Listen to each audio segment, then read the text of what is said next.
दो हुई हैं, दोनों लोग हैं, दोनों क्लास के लोग हैं, वो कैसी लगी? उपयोगी थी या नहीं? गांव वाले बताएं, आपकी संख्या ज़्यादा होगी। वन सुरक्षा समितियों के जो लोग हैं, जो बहनें माताएं बैठी हैं और जो नौजवान बच्चे हैं, वो बताएं कि जो पिछली क्लास हुई है मैन एनिमल कॉन्फ्लिक्ट था ना, मानव वन्य प्राणी द्वंद्व, यही था ना? आदमी साहब आए थे। कैसी थी ये क्लास? आपके लिए उपयोगी लगी? अच्छा, अगर मैं आपसे कहूँ कि ये मत ध्यान दीजिएगा कि किसके बारे में पूछा जा रहा है, तब आप गलत निर्णय ले लेंगे। अगर मैं निर्णय लेते वक्त कोई ये सोचूं कि ये कौन है, ये मेरे अपने हैं या मेरे से दूर हैं, मेरे राज्य के हैं, मेरे राज्य के नहीं हैं, है ना, तो मेरा निर्णय सही होगा? नहीं होगा, है ना? तो मैं आपसे इसी तरह पूछना चाह रहा हूँ, ये मान लीजिए कि जो भी व्यक्ति आपको आके यहाँ पढ़ाता है, कुछ बताता है, कुछ आपसे शेयर करता है, तो किसी न किसी क्षेत्र में वो आपसे बेहतर जानता है। आप में से भी कोई अगर यहाँ आ जाएगा, हम अगर यहाँ बैठेंगे तो हमें ये मान के चलना है, और ये सच भी है, क्योंकि आप भी कुछ न कोई तो क्षेत्र है ना, भगवान की अद्वितीय कृति है, तो कुछ आप भी बहुत अनोखा जानते होंगे, कुछ अनुभव होगा आपको जो और किसी को नहीं होगा दुनिया में। तो इस भावना से आप जो आए उनको सुने कि अगले 1, 1.5, 2 घंटे 3 घंटे में जो भी कोई बताया है उससे हमको कुछ सीखना है। ये नहीं कि उस विषय को हम बहुत जानते हैं और तो ठीक है रोज ही देख रहे हैं क्या मामला हुआ, इसमें कोई खास बात नहीं है, ये भावना नहीं रखनी है। अब मुझे अगर बताएं आप कि अच्छा ये भी होता है कुछ लोग बहुत बढ़िया अपने विषय को जानते हैं, लेकिन बढ़िया से आज तक अपनी बात को नहीं कर पाते हैं, होता है ऐसा? तो आप इससे नहीं निर्धारित करेंगे कि वो कितना बढ़िया हैं, आप इससे निर्धारित करेंगे कि आप कितनी बढ़िया से उस चीज को सीख सकें। ठीक है? तो अगर सबसे कम नंबर अगर आपको देना हो 1 और सबसे ज्यादा नंबर देना हो 10, जो सबसे बढ़िया आपको लगा, और सबसे खराब अगर हो तो 1, बीच का हो तो 2, 3, 4, 5 जो भी हो, अब समझ गए? तो जो मैन एनिमल कॉन्फ्लिक्ट की क्लास हुई है उसको आप कितना नंबर देंगे? मानव वन्य प्राणी द्वंद्व को ईमानदारी से बताइए कितना देंगे? 10 तो उसको दिया जाता है, अब इसमें सुधार हो ही नहीं सकता है ना? सर्वश्रेष्ठ जिसे कहते हैं, उससे बेहतर कुछ नहीं। चलिए ठीक है, एक व्यक्ति है उनका मत था, और कोई बताए कितना नंबर देंगे आप लोग उस क्लास को? 1 नंबर सर। 1 नंबर मतलब उससे खराब कुछ हो ही नहीं सकता। ये गजब इंस्पेक्टर है भाई, एक कह रहा है कि इससे बढ़िया कुछ नहीं हो सकता, दूसरा कह रहा है इससे खराब, मतलब मैन एनिमल कॉन्फ्लिक्ट पे बहुत ही खराब पढ़ाया गया क्या? 9 नंबर। आप मेरी बात नहीं समझ पाए। 1 नंबर का मतलब बहुत खराब और 10 नंबर का मतलब बहुत अच्छा। बहुत खराब नहीं, 1 नंबर का मतलब सबसे खराब, 2-3 भी खराब, 5 एवरेज हुआ ना 1 से 10 के बीच में, 6 मतलब अच्छा, 7-8 का मतलब बहुत अच्छा, 9 का मतलब आउटस्टैंडिंग, 10 का मतलब सर्वश्रेष्ठ। अब समझ में आया? अब बताइए 1 से 10 पे इस क्लास को आप कितना नंबर देंगे? 6 नंबर। अच्छा, बहुत अच्छा नहीं है, फिर मैं पूछ रहा हूँ, चलो 1, 6 और कोई 9 नंबर और 8 और कोई 10 मैं समझ गया। मैं इस क्लास को 8 नंबर आप लोगों की आम सहमति टाइप की बात समझ रहा हूँ, है? क्योंकि 10, 8, 6, 9 यही न दिए हैं, तो उसके बीच में मैं कहीं ले आया हूँ।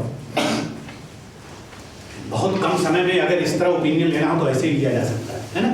दूसरी एक क्लास आए थे पंकज जी लेने के लिए, उसका विषय क्या था?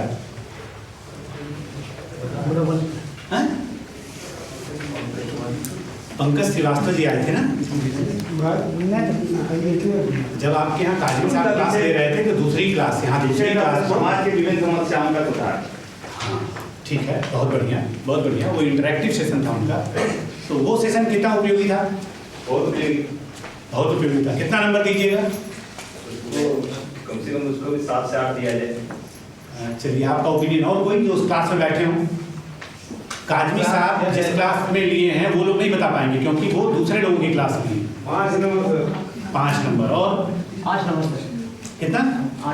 8। और चलो ठीक है, मैं समझ गया। उस क्लास को भी कुछ 8 से 9 के बीच में आप दे रहे हैं, ठीक है। डिपार्टमेंट से जो लोग आए हैं, सरकारी विभाग से, सरकारी विभाग, गांव वाले नहीं, वन समिति के लोग नहीं। 1 2 3 4 5 6 7 8 9, ठीक है, धन्यवाद। आप सभी लोगों को नमस्कार। आप लोग यहाँ कुछ सीखने आए हैं, है ना? और आपकी कोशिश भी होगी कि जो चीज़ आप सीखें उसको जा कर के जो भी आपका कार्य क्षेत्र हो वहाँ पे उसको इम्प्लीमेंट करें, है ना?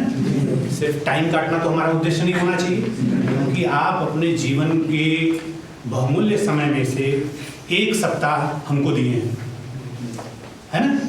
ट्रेनिंग को दिए हैं। तो हमारा ये प्रयास होगा कि आप इस दौरान, इस 1 सप्ताह के दौरान बेहतर तरीके से आपको कुछ बताया जाए और उस चीज़ को आप अच्छी तरह ग्रहण करें। जब वापस जाएं तो उसको अपने कार्यक्षेत्र में प्रयोग में भी ले आएं। ऐसा होना चाहिए जी। तो जो हम चर्चा करेंगे इसमें 3-4 चीज़ें होंगी, कोई एक विषय नहीं होगा। क्योंकि मैं शुरू में लालची हो रहा था। मेरी यहाँ पे पोस्टिंग अभी 3 महीने पहले हुई है और उसके बाद ये ट्रेनिंग शुरू हो गई लगभग 1 महीने पहले। तो साहब से मैंने सोचा कि मैं कितनी लालच करूँ। हमारे संकोच में इनसे कह भी नहीं रहा था कि सोचेंगे कि पता नहीं सारी क्लास अकेले ही लेंगे क्या। तो जब कुछ दिन चल गया तो मैंने हिम्मत बटोरी, मैंने कहा 1 आध क्लास हमको भी दीजिए जब कोई ना आए हुए, क्योंकि मुझे आप लोगों से बात करना अच्छा लगता है। और मुझे लगता है कि सबसे ज़्यादा उपयोगी चीज़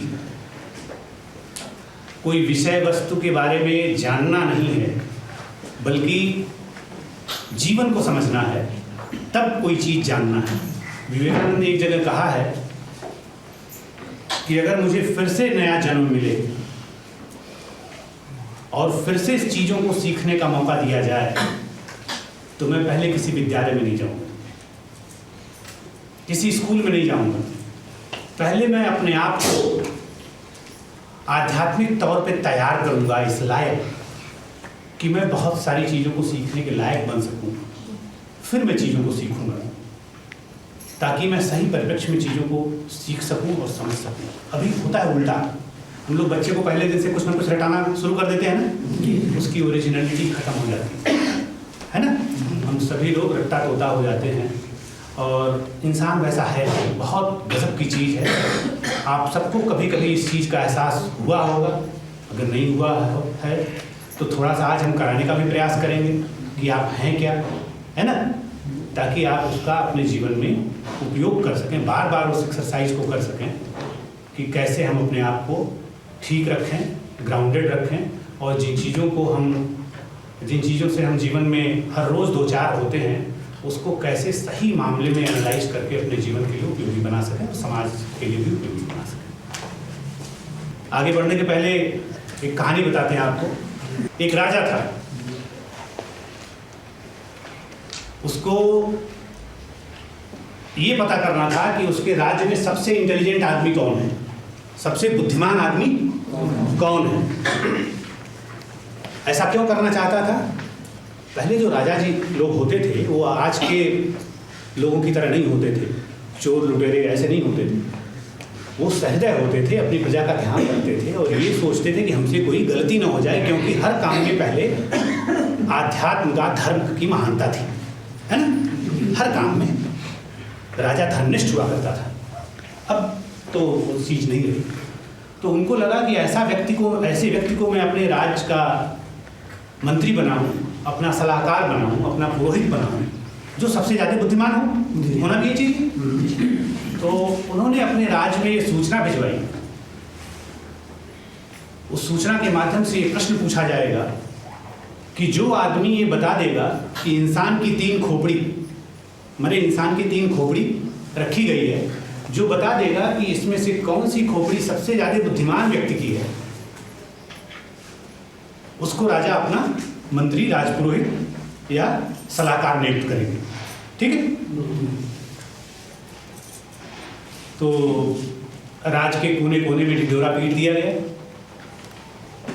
कि महीने की अंतिम तारीख को सभी लोगों को राज दरबार में हाजिर होना है और वहाँ ये बताना होगा मरे इंसान की खोपड़ी को देख करके कि कौन सा आदमी सब तीनों में ज़्यादा बुद्धिमान है। ठीक है। तो जैसे हम लोगों के बीच में भी कई लोग होते हैं, परीक्षा होती है तो क्या करते हैं, कुछ लोग बड़ी मेहनत से पढ़ते हैं, तैयारी करते हैं, कुछ लोग सोचते हैं इस बार तो तैयारी है ही नहीं है, छोड़ो, नहीं देते हैं, इस बार ड्रॉप कर देते हैं। कुछ लोग होते हैं जाते हैं, तैयारी नहीं रहती है तो भी जाते हैं, प्रश्न पत्र ही उतार करके चले आते हैं। होता है ना? अरे आप में से कोई ऐसा नहीं किया है क्या? होता है ना? गए क्वेश्चन पेपर उतार के चले आए हैं और पिताजी को बताया कि एग्जामिनर खराब होगा, हम तो 3 घंटे बैठे थे वहाँ हैं। खूब लिखे हैं। हाँ खूब लिखे, क्या लिखे हैं भगवान ही जानता है। तो वहाँ भी ऐसे लोग थे। कुछ लोग सोचे लगता है राजा जी सठिया गए हैं। अरे जिंदा इंसान होता तो देखते किसकी खोपड़ी जाए, किसका ललाट चौड़ा ओढ़ा है तो बताते कि हाँ ये ज़्यादा बुद्धिमान होगा। गांव में होता है ना। तो वो गए ही नहीं। कुछ लोग ऐसे थे कि चलो क्या पता राजा कहीं खोपड़ी के अंदर कुछ लिख उख के निशान उशान लगा दिया हो तो देख के बता देंगे। और कुछ लोग तमाशबीन थे कि चले देखते हैं, हमको नहीं आता है तो क्या बाकी लोग कैसे करते हैं ये तो पता चलेगा। तो गए दरबार में बैठे और खोपड़ी उठाई, उल्टी पलटी, देखा कि राजा ने कोई निशान भी नहीं लगवाया है, कुछ लिख के भी चिट भी अंदर नहीं रखा है, तो उसको वहीं रख करके वापस आके दरबार में बैठ गए। ठीक है। कुछ लोग उठ के गए भी नहीं, अगल बगल से पता कर लिया कि कुछ लिख के नहीं रखा हुआ है तो उनको लगा कि कैसे इसका पता चले। ठीक है।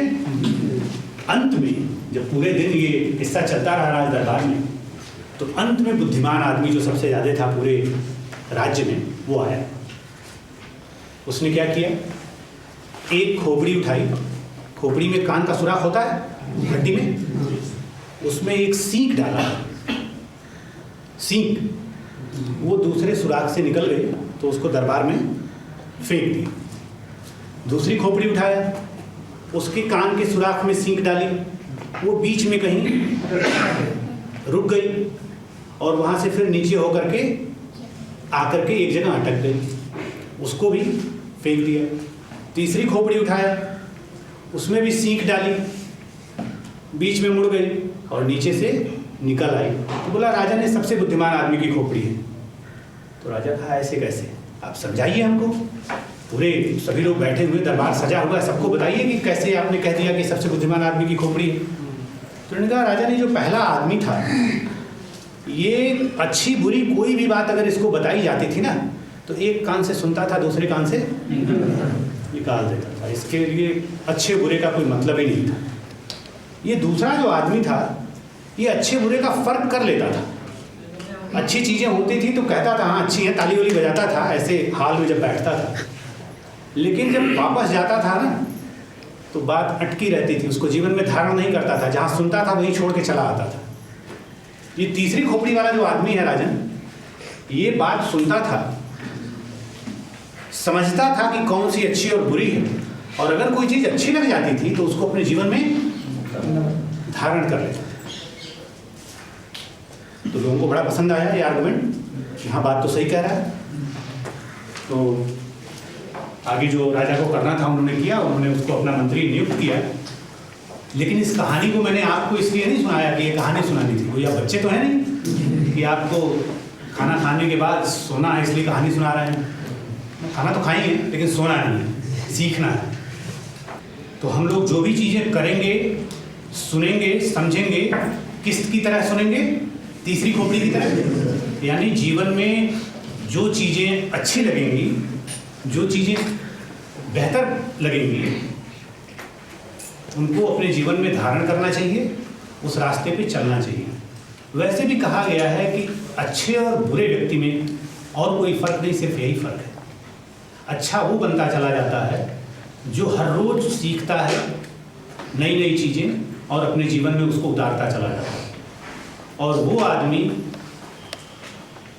जीवन में ठहर जाता है, आगे नहीं बढ़ पाता, बुराइयों के अंदर घिर जाता है, जो रोज नई चीजें नहीं सीखता है ना। तो हमें हर रोज नई चीजें सीखनी चाहिए, हर रोज विद्यार्थी बने रहना चाहिए, और जो ऐसा करता है वो कभी बूढ़ा नहीं होता। अंग्रेजी में एक कहावत है, as long as you keep learning you are not old whether you are 8 or 80। आप 8 साल के हैं या 80 साल के हैं, जब तक आप नई चीज़ों को सीखने का आपके अंदर हुनर है, जज्बा है, तब तक आप बूढ़े नहीं होंगे। तो आप बूढ़े रहना चाहेंगे कि जवान रहना चाहेंगे? एक छोटी सी एक्सरसाइज कराएंगे आप लोगों को, ताकि आप समझ सकें कि हम हैं क्या, हम हैं कौन। ये प्रश्न आता है ना मन में? ये प्रश्न मन में आता है ना कि आखिर हम क्या हैं? क्या हम जानवर हैं? हम इंसान हैं, हम ईश्वर की अद्वितीय कृति हैं। आप जो बैठे हुए हैं सामने, क्या नाम हुआ आपका? छोटू हांसदा। छोटू हांसदा, इधर आइए छोटू जी। छोटू जी जैसा आपने अपने जीवन में कभी किसी व्यक्ति को देखा है? आप बता दो, कोई आदमी इनके जैसा चेहरा, इनके जैसा बात करने वाला, इनके जैसे चलने वाला, इनके जैसे सोने वाला, इनके जैसे अपना काम करने वाला, जैसे भी ये करते हो, दुनिया में कोई और है? नहीं ना। ईश्वर ने छोटू जी को विशिष्ट बनाया, यूनिक बनाया। छोटू जी जैसा कोई दूसरा नहीं बनाया। तो छोटू जी क्यों किसी की फोटोस्टेट कॉपी बनना चाहेंगे? किसी की तरह क्यों बनना चाहेंगे? नहीं बनना चाहिए ना, नहीं बनना चाहिए। लेकिन इसके साथ ये भी करना चाहिए कि अच्छाइयों को सीखने के लिए अपने घर की दरवाजे और खिड़कियों को भी खुला रखना होगा। घर मतलब ये जो घर है ना, आँख कान खुला रहे, अच्छी चीज़ों को सुने, आने दें अंदर, उनको ग्रहण करें, और जो बुरी चीज़ें हों उनको फिल्टर करके बाहर कर दें। ये करना चाहिए जी। तो जरा आंखें बंद करिए, जैसे मैं बोलता हूँ वैसे जरा सोचिए। बस 5 मिनट लेंगे आपका समय। आंखें बंद कर लीजिए, मैं जो कहता हूँ वो बस सोचिए। मेरी बात सबको समझ में आ रही है? कोई नागपुरी और खोरठा वाला तो नहीं है कि हिंदी समझता ही नहीं है? तब दिक्कत हो जाएगी, क्योंकि मुझे वो नहीं आती। मेरी बात समझ रहे हैं सभी लोग? आप लोग भी जी। आंखें बंद करिए, एक छोटी सी एक्सरसाइज कराते हैं आपको। आज 11 फरवरी 2015 दिन बुधवार। आप कहाँ पे हैं? रांची में महिलांग में एक ट्रेनिंग हॉल में हैं? जी। कल्पना करिए आज के 10 साल पहले आप कहाँ थे आज ही के दिन, यानी 11 फरवरी 2005 को आप कहाँ थे और क्या कर रहे थे? आंखें बंद रखें तो आप बेहतर इमेजिन कर पाएंगे। आंखों से बहुत सारा डिस्ट्रैक्शन आपके अंदर जाता है, आपके मन में। कल्पना करें कि आज के 10 साल पहले आज ही के दिन 11 फरवरी 2010 को आप कहाँ थे और क्या कर रहे थे? 10 साल और पीछे जाइए, 11 फरवरी 1995 को आप कहाँ पे थे और क्या कर रहे थे? कल्पना करना है, बहुत जोर नहीं लगाना, सिर्फ आंखें बंद रखते हुए अपने आप को 20 साल पहले ले जाइए।